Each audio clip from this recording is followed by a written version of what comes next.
2023년 아부다비 국제방산전시회장. 중동 최대 규모의 방산 박람회가 열린 이곳에는 세계 각국의 최첨단 무기 체계들이 경쟁하듯 전시되어 있었습니다. 미국, 러시아, 프랑스, 독일. 전통적 방산 강국들의 부스는 언제나처럼 화려했죠. 그런데 이날 한 중동 국가 조달관의 시선이 멈춘 곳은 다른 곳이었습니다.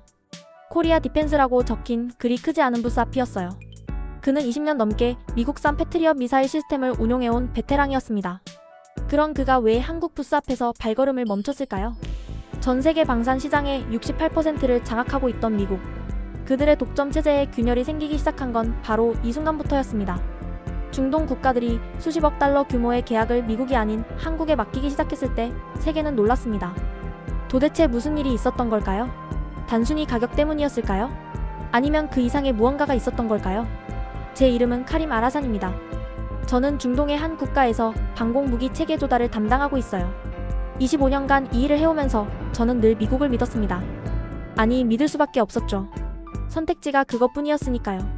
처음 패트리엇 미사일 시스템을 도입했던 건 2000년대 초반이었습니다. 당시 우리 국가는 주변 정세가 불안정했고 믿을만한 방공 체계가 절실했어요. 미국 로키드 마틴의 영업팀이 왔을 때 그들은 자신감으로 가득했습니다. 패트리엇이 걸프전에서 보여준 성과를 강조하며 이것이야말로 세계 최고의 방공 시스템이라고 했죠. 계약은 순조롭게 진행됐습니다. 가격은 비쌌지만 안보에는 돈을 아낄 수 없다고 생각했어요. 우리는 미국의 동맹국이었고 그들의 기술을 믿었습니다. 첫 납품은 예정보다 석 달 늦게 도착했어요. 그때는 대수롭지 않게 여겼습니다. 복잡한 무기 체계니까 그럴 수 있다고 생각했죠. 하지만 문제는 그 이후부터 시작됐습니다. 사막의 모래바람과 높은 온도는 패트리엇 시스템에 예상보다 큰 영향을 미쳤어요. 레이더가 자주 오작동을 일으켰고 부품 교체가 필요했습니다. 우리는 즉시 미국 측에 연락했죠.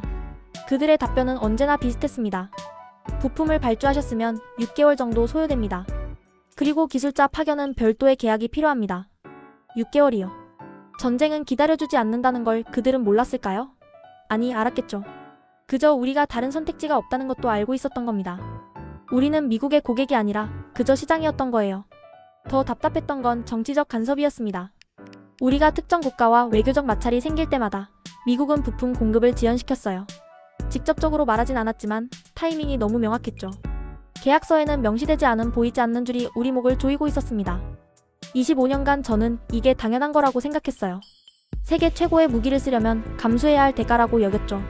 그런데 2023년 아부다비 방산전에서 모든 게 바뀌기 시작했습니다. 그날 저는 사실 별 기대 없이 전시회를 둘러보고 있었어요.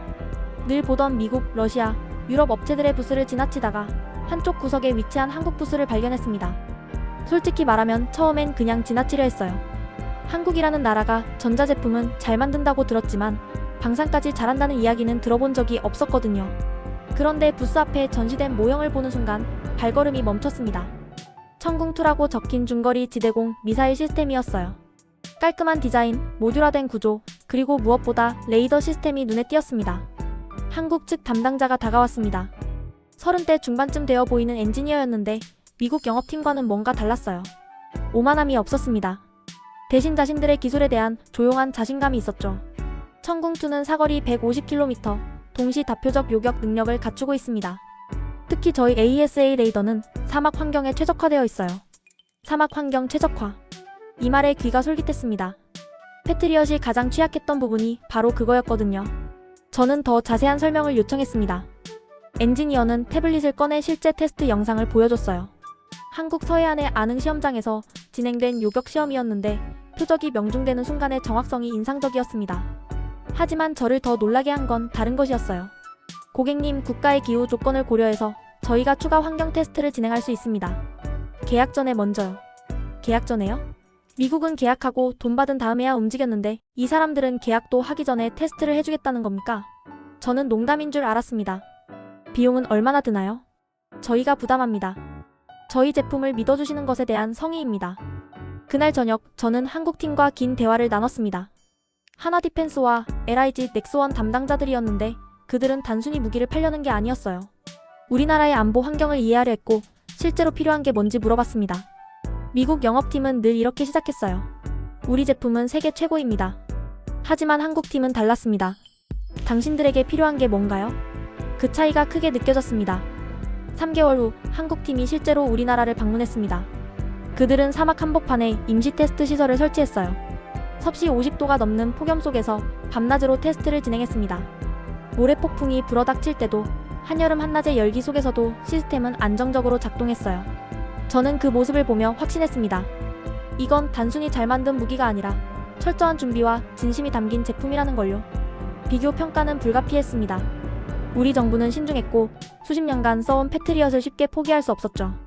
그래서 공식적인 비교 테스트를 진행하기로 했습니다. 미국 측은 자신만만했어요. 당연하죠. 그들은 수십 년간 중동 방공 시장을 지배해왔으니까요. 테스트는 우리 군 시험장에서 진행됐습니다. 동일한 조건, 동일한 표적, 동일한 시나리오. 패트리엇 PAC-3와 천궁2가 맞붙었어요. 첫 번째 시나리오는 단일 표적 요격이었습니다. 둘 다 성공했죠. 예상된 결과였습니다. 하지만 두 번째 시나리오에서 차이가 나기 시작했어요. 동시 다표적 교전 상황이었습니다. 패트리엇은 사실 동시 교전에 제약이 있었어요. 레이더가 추적할 수 있는 표적수가 제한적이었죠. 반면 천궁2의 AESA 레이더는 16개 표적을 동시에 추적하며 8발의 미사일을 동시에 유도했습니다. 우리 측 평가단이 술렁이기 시작했어요. 미국 자문관들의 얼굴이 굳어졌죠. 세 번째 시나리오는 극한 환경 테스트였습니다. 섭씨 48도, 습도 15%의 사막 한낮, 모래먼지가 날리는 상황에서의 표적 추적과 요격. 패트리엇 레이더가 간헐적으로 신호 손실을 보였습니다. 냉각 시스템에 문제가 생긴 거였어요. 반면 천궁2는 안정적이었습니다. 한국팀이 사전에 진행했던 사막 환경 테스트가 헛되지 않았던 거죠. 그들은 우리 환경을 진지하게 고려했고 그에 맞춰 시스템을 최적화했습니다. 테스트가 끝나고 미국 측 수석 자문관이 저에게 조용히 다가왔습니다. 카림, 이건 공정한 테스트가 아니야. 한국 측이 사전에 이곳 환경을 미리 파악한 거라고. 저는 그의 말을 가로막았습니다. 그게 바로 차이 아닙니까? 당신들은 20년 동안 우리와 함께 일하면서도 한 번도 이 환경에 맞춰 시스템을 개선하려 하지 않았어요. 한국은 석 달 만에 해냈고요. 그는 더 이상 말이 없었습니다. 평가 보고서가 올라갔을 때 결과는 명확했습니다. 천궁2가 모든 항목에서 패트리엇과 대등하거나 우수한 성능을 보였다. 특히 극한 환경 대응성과 동시교전 능력에서 확실한 우위를 점했어요. 그런데 더 놀라운 건 가격이었습니다. 천궁2 시스템 한 개 포대 가격이 패트리엇의 60% 수준이었어요. 성능은 비슷하거나 나은데 가격은 절반도 안 되는 거죠. 우리 국방부 회의실은 술렁였습니다. 하지만 보수적인 고위 장성들은 여전히 회의적이었어요. 한국 무기를 실전에서 검증된 적이 있습니까? 패트리엇은 걸프전부터 증명된 시스템입니다. 맞는 말이었습니다. 한국 방산의 가장 큰 약점은 실전 경험 부족이었죠. 그런데 그때 한국 측에서 예상치 못한 제안을 해왔습니다. 기술 이전을 포함한 패키지를 제안합니다. 회의실이 조용해졌습니다. 기술 이전이요? 미국은 절대 해주지 않던 바로 그거요? 한국 측 수석 대표가 설명을 이어갔습니다. 단순히 완제품을 파는 게 아니라 귀국 내에 생산 라인을 구축하고 핵심 기술을 이전하겠습니다. 유지보수도 자체적으로 할 수 있게 교육을 진행하고요. 귀국이 진정한 방공 능력을 갖추도록 돕겠습니다. 저는 그 순간을 잊을 수가 없습니다. 25년간 미국에 의존하며 느꼈던 답답함, 부품 하나 교체하는데도 그들의 눈치를 봐야 했던 굴욕감. 그 모든 게 떠올랐어요. 왜 그렇게까지 해주시는 겁니까? 제가 물었을 때 한국 측 대표는 담담하게 답했습니다. 저희는 단순히 무기를 파는 게 아니라 파트너십을 만들고 싶습니다. 일회성 거래가 아니라 함께 성장하는 관계요. 그게 저희 방식입니다. 그의 눈빛은 진지했습니다. 영업 멘트가 아니었어요. 진심이었죠. 계약이 거의 확정되어 가던 어느 날 미국 대사관에서 연락이 왔습니다. 대사가 직접 우리 국방장관을 만나고 싶다고 했어요. 심상치 않았죠. 회의는 비공개로 진행됐지만 내용은 곧 알려졌습니다. 미국은 한국과의 계약을 재고하라고 압박했어요. 동맹 관계를 고려하라는 둥, 한국 무기의 신뢰성이 검증되지 않았다는 둥, 심지어 패트리엇 가격을 20% 할인해주겠다는 제안까지 했습니다. 25년 동안 한 번도 안 해주던 할인을요. 경쟁자가 나타나니까 갑자기 해주겠다는 겁니다. 저는 그게 더 기분이 나빴어요. 우리가 그동안 얼마나 호구였는지를 스스로 인정하는 꼴이었으니까요. 우리 정부는 흔들렸습니다. 미국과의 관계는 단순히 무기 거래 이상의 문제였으니까요. 정치적 압박은 거셌고 일부 친미 성향의 인사들은 한국과의 계약을 백지화하라고 주장했습니다. 그 와중에 한국 측의 반응이 인상적이었어요. 그들은 압박하지 않았습니다. 오히려 이렇게 말했죠. 저희는 약속한 조건을 변경할 생각이 없습니다. 귀국이 필요로 할 때 저희는 준비되어 있을 겁니다. 정치적 판단은 귀국에 못 깁니다. 떳떳했습니다. 미국처럼 정치적 카드를 꺼내들지 않았어요. 그저 기술과 신뢰로 승부하겠다는 자세였죠. 바로 그 시점에 폴란드 소식이 들려왔습니다. 폴란드가 한국으로부터 K2 전차, K9 자주포, 천무 다연장 로켓을 대량으로 구매했고 그게 1년 만에 납품됐다는 거예요. 1년이요.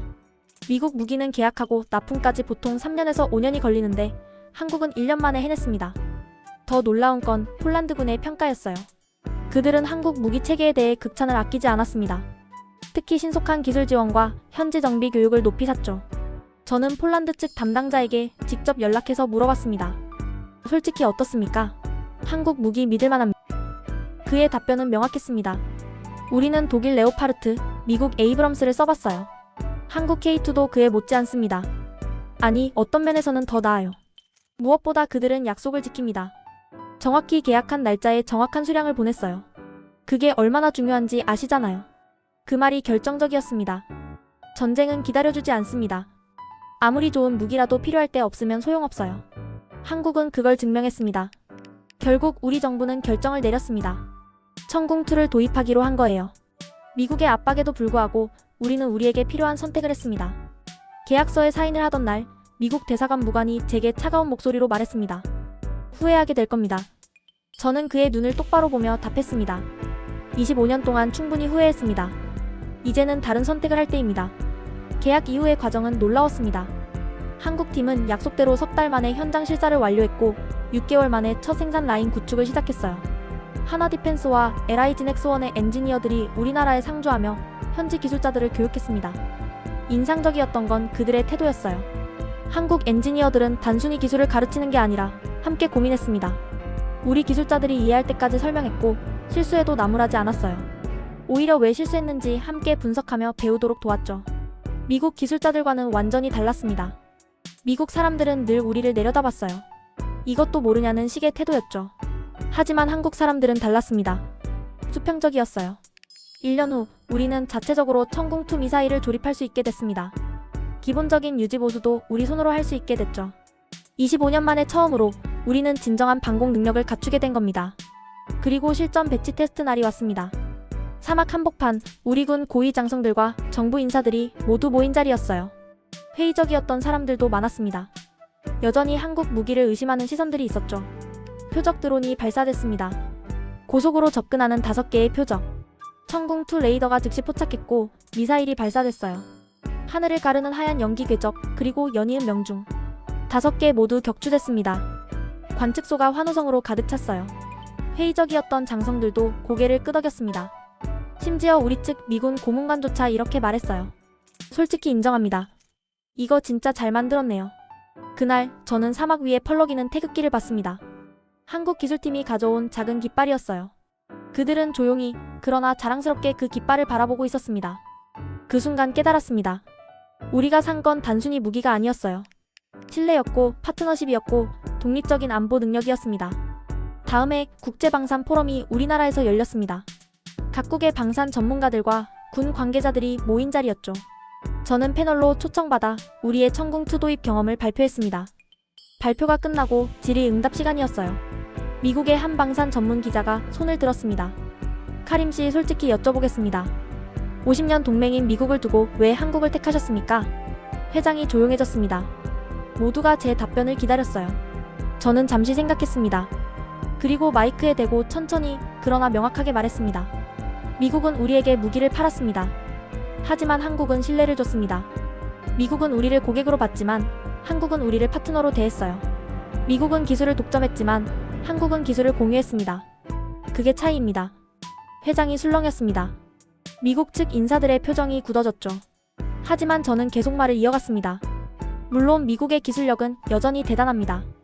하지만 기술만으로는 충분하지 않아요. 우리가 필요로 했던 건 진정한 협력이었습니다. 우리의 목소리를 들어주고 우리의 필요를 이해하고 함께 성장하려는 자세. 한국에서 그걸 찾았습니다. 발표가 끝나고 여러 나라 관계자들이 저를 찾아왔습니다. 사우디, UAE, 카타르, 심지어 동유럽 국가들까지. 모두 한국 방산에 관심을 보였어요. 한국 측을 소개해줄 수 있습니까? 저는 기꺼이 연결해줬습니다. 우리가 경험한 좋은 파트너십을 다른 나라들도 경험할 자격이 있으니까요. 그로부터 2년, 중동 지역의 방산 지형이 완전히 바뀌었습니다. 한국 무기 체계를 도입하는 나라가 늘어났고 한국 방산 업체들의 부수는 늘 사람들로 붐볐어요. 메이드 인 코리아는 더 이상 전자제품만의 상징이 아니었습니다. 신뢰할 수 있는 방산 파트너의 상징이 됐죠. 미국은 당황했습니다. 그들이 당연하게 여기던 시장이 흔들리기 시작한 거예요.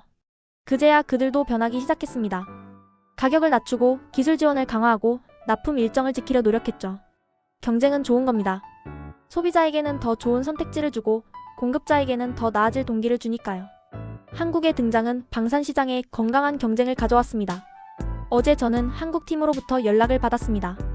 천궁2의 업그레이드 버전이 개발됐다고 우리가 관심 있는지 물어보더군요. 강요가 아니라 제안이었어요. 필요하면 검토해보라는 거였죠. 저는 그 메시지를 보며 미소 지었습니다. 이게 바로 파트너십이구나 싶었어요. 일방적인 밀어내기가 아니라 상대의 필요를 고려하는 관계. 지금 제 사무실 책상 위에는 작은 태극기가 놓여 있습니다. 한국 팀이 떠나면서 선물로 준 거예요. 그걸 볼 때마다 생각합니다. 우리가 한국을 택한 건 단순히 좋은 거래를 한 게 아니라 진정한 친구를 얻은 거라고. 세계는 이제 한국을 바라봅니다. 그리고 우리는 그 변화의 증인이자 동참자입니다. 미국의 독점 시대는 끝났습니다. 이제는 신뢰의 시대입니다. 그리고 그 신뢰의 중심에 한국이 서 있습니다.